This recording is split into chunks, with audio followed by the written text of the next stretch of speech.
আলহামদুলিল্লাহি রাব্বিল আলামিন والصلاة والسلام على سيد المرسلين وعلى آله وصحبه أجمعين. أعوذ بالله من الشيطان الرجيم. بسم الله الرحمن الرحيم.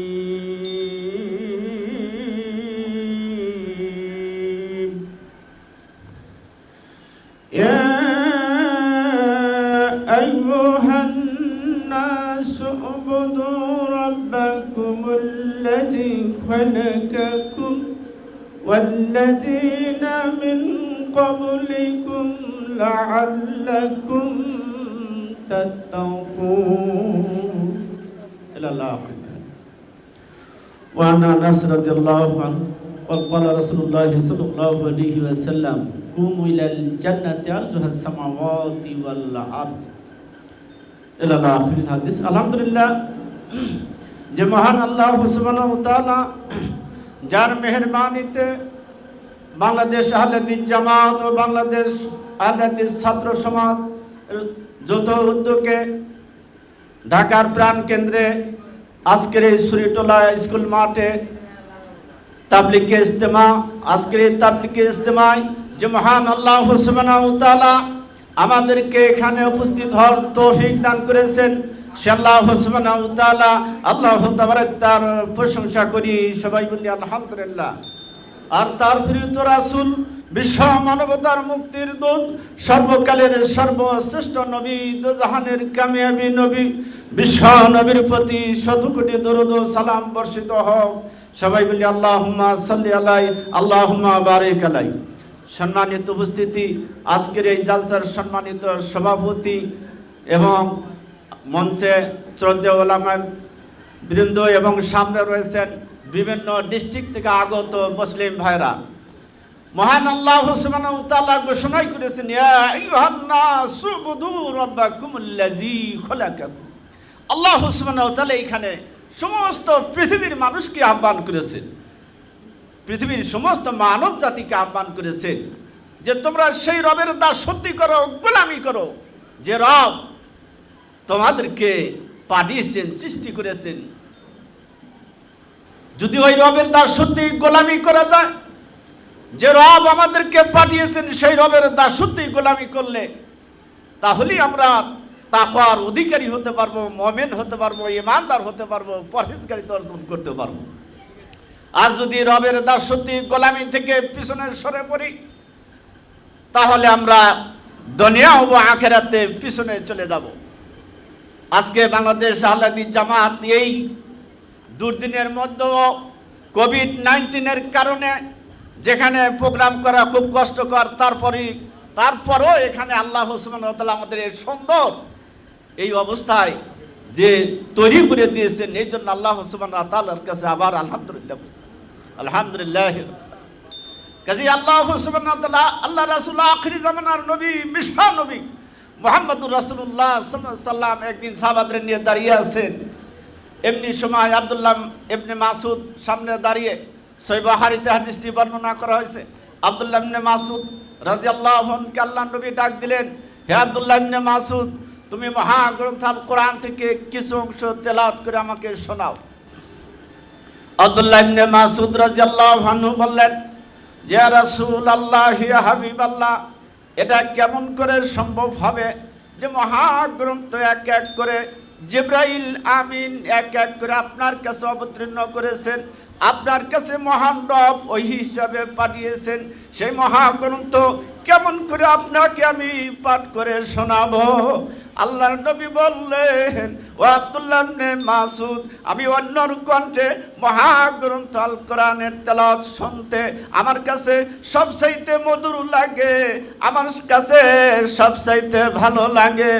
এমনি সময় আব্দুল্লাহ ইবনে মাসউদ রাদিয়াল্লাহু আনহু বলেন, আমি মহাগ্রন্থ আল কোরআন থেকে সূরা নিসার প্রথম থেকে আমি তেলাওয়াত শুরু করলাম। তেলাওয়াত করতে করতে সূরা নিসার 41 নম্বর আয়াতে যখনই আমি পৌঁছলাম, আমি যখনই পাঠ করতে লাগলাম, ফাকাইফা ইজা জিনা মিন কুল্লি উম্মাতিন বিশাহিদি ওয়াজিনা বিকা আলা হাউলাই শাহিদা। আমি যখন সূরা নিসার 41 নম্বর আয়াত তেলাওয়াত করতে লাগলাম, এমনি সময় বিশ্বনবী আমারে থামাইয়ে দিলেন। বিশ্বনবী বললেন, ও আব্দুল্লাহ ইবনে মাসউদ, তুমি থেমে যাও, থেমে যাও, তুমি তেলাওয়াত বন্ধ করে দাও, তেলাওয়াত বন্ধ করে দাও। এমনি সময় আব্দুল্লাহ ইবনে মাসউদ রাদিয়াল্লাহু আনহু বলেন, আমি বিশ্ব নবীর চেহারার দিক তাকাইলাম, আল্লাহর নবীর চেহারা মোবারকের দিকে তাকায়ে দেখি আল্লাহর নবী অজাসে নয়নে কাছেন, দু চোখ দিয়ে টপ টপ করে পানি পড়ছে। এমনি সময় আমি বিশ্ব নবীরে জিজ্ঞাসা করলাম, ইয়া রাসূলুল্লাহ, ইয়া হাবিবাল্লাহ, আপনি তো আমারে নির্দেশ দিলেন যে মহাগ্রন্থ আল কোরআন থেকে একটু তেলাওয়াত করে শোনাও। আমি আপনার নির্দেশ পালনের জন্য সূরা নিসা তেলাওয়াত শুরু করলাম। যখন 41 নম্বর আয়াতে পৌঁছলাম, আপনি থামিয়ে দিলেন। আল্লাহর নবী বললেন, ও আব্দুল্লাহ ইবনে মাসউদ, তুমি কি পড়ো নাই? ফাকাইফা ইজা জিনা মিন কুল্লি উম্মাতিন, আল্লাহু সুবহানাহু ওয়া তাআলা কাল কিয়ামতের মাঠে ওই কঠিন মুসিবতের সময় আল্লাহু সুবহানাহু ওয়া তাআলা প্রত্যেক নবীদেরকে এক এক করে আহ্বান করবেন, এক এক করে ডাকবেন। নবীদেরকে এক এক করে ডেকে নিয়ে এসে আল্লাহ জিজ্ঞাসা করবেন তাদের উম্মতদের সম্বন্ধে, তাদের প্রত্যেকটি উম্মত সম্বন্ধে এক এক করে আল্লাহ সুবহানাহু ওয়া তাআলা হিসাব নেবেন। ও আব্দুল্লাহ ইবনে মাসউদ, তুমি কি আরো শোনো নাই? ফাকাইফা ইজা জিনা মিন কুল্লি উম্মাতিন বিশাহিদি ওয়াজিনা বিকা আলা হাউলাই শাহিদা। নবী গো, আপনারও আমি বাদ দেব না। কাল কিয়ামতের মাঠে কঠিন মুসিবতের সময় আমি আপনারও ডাক দেব, আপনাকে ডেকে আনবো। এক এক করে আপনার উম্মতদের সম্বন্ধে এক এক করে আমি হিসাব নিব। আল্লাহর নবী বললেন, ওই দিন কি অবস্থা দাঁড়িয়ে যাবে, আমি নবী কেমন করে আল্লাহর সামনে আমার উম্মতদের সম্বন্ধে এক এক করে আমি হিসাব দিব। আল্লাহ সুবহানাহু ওয়া তাআলা শুধু মানুষকে নয়, প্রত্যেকটি মানুষকে, নবীদের পর্যন্ত এক এক করে ডেকে ডেকে তাদের হিসাব নিবেন তাদের উম্মতদের সম্বন্ধে। এই জন্য আল্লাহ বলেন, ফালা নাসআলান্নাল্লাযীনা উরসিলা ইলাইহিম ওয়ালা নাসআলান্নাল মুরসালিন। আল্লাহ সুবহানাহু ওয়া তাআলা ঘোষণা করলেন, আমি প্রত্যেকটি মানুষকে আমি জিজ্ঞেস করব, এমনকি আমি নবী রাসূলদেরকে জিজ্ঞেস করব, আপনাদের যে দায়িত্ব দিয়ে পাঠানো হয়েছিল এই দায়িত্ব কতটুকু পালন করেছেন। কাজী সম্মানিত মুসলিম ভাইরা, আমাদেরকে দায়িত্ব দেওয়া হয়েছে, আমরা সংগঠন বাংলাদেশ আহলে হাদিস জামাত, আহলে হাদিস ছাত্র সমাজের বিভিন্ন দায়িত্বে রয়েছে। এই দায়িত্ব থেকে আমাদের দায়িত্ব কতটুকু পালন করতে পারছি, নিজেরা নিজেদেরকে প্রশ্ন করলে সব অ্যান্সার বাড়িয়ে যাবে, উত্তর পাওয়া যাবে। যদি আমরা দায়িত্বগুলো পরিপূর্ণরূপে পালন না করতে পারি, এই দায়িত্বগুলো যদি পরিপূর্ণ বাস্তবায়ন না করতে পারি, আমাদের প্রত্যেকটি জায়গায় যদি সেটা বাস্তবায়ন না করতে পারি, আল্লাহর দরবারে করলে আমরা ধরা খেয়ে যাব। কাজেই সম্মানিত উপস্থিতি মুসলিম ভাইরা, আমরা বাংলাদেশ আহলে হাদিস জামাতের যে প্রান্তে যে দায়িত্ব রয়েছে, আমরা যেন দায়িত্বগুলো পরিপূর্ণরূপে পালন করতে পারি, দায়িত্বগুলো যেন বাস্তবায়ন করতে পারি। এই দায়িত্ব অনুসারে যেন এই বাংলার মানুষকে আমরা যেন কোরআনের পতাকা তলে দাওয়াত দিয়ে নিয়ে আসতে পারি। আল্লাহ যেন আমাদের এই তৌফিক দান করে দিন, আল্লাহুম্মা আমিন। কারণ দায়িত্ব, আমরা বড় বড় দায়িত্ব নেই। যেমন আমি বলছি যে পাবনায় দায়িত্ব পালন করা আসলে একটু কষ্টকর। আমার স্যার একাধিকবার গেছে। আমাদের আসলে প্রোগ্রাম আমরা যেটা চিন্তা করি সেটা হয় না, সেভাবে বাস্তবায়ন করতে গেলে অনেক সমস্যা, অনেক বাধা আসে। বাস্তবায়ন করার আগেই দেখা যায় তো তারা অন্য গ্রুপগুলো প্রস্তুতি নিয়েই থাকে, খালি খোসায় কোথায় আছে। তারপরেও যদি আমরা পিছনে থাকি তাহলে কোনো অসুবিধা, বিপদে পড়ে যাব।